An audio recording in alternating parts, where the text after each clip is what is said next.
আসসালামু আলাইকুম। আপনারা দেখতেছেন যে এই গাছগুলো এটি হলো পুপন কাঠ নামে পরিচিত। এই গাছের অনেক উপকারিতা রয়েছে, যেমন এটি সৌন্দর্য বর্ধনের জন্য বাড়ির দরজার সামনে লাগানো হয়। খুবই সুন্দর, আমার সবসময় ভালো লাগে।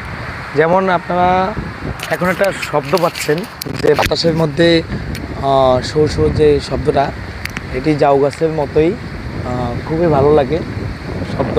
এটি দিয়ে কাঠ এবং এটি সরু এবং লম্বা হয়, পাতাগুলো সুচালু চিকন হয়। দেখেন খুব প্রতিটা পাতাই সূচের মতো, একেবারে সুইচ বললে চলে ওরকমই। মানে অন্য যে পাতা গাছের ওরকম না।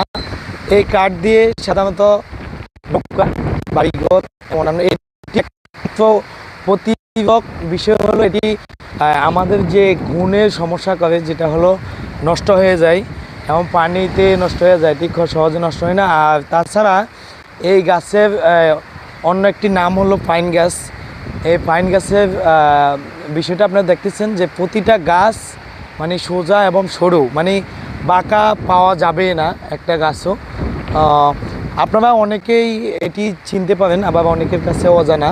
তাই আমি আজকের ভিডিওতে আপনাদের জন্য এরকম একটি গাছের পরিচয় সম্পর্কে জানালাম। সবাই পরবর্তীতে কোনো এক ভিডিওতে আমাকে দেখবেন ইনশাল্লাহ। ভালো থাকবেন। এ পর্যন্ত আসসালামু আলাইকুম, আল্লাহ হাফেজ।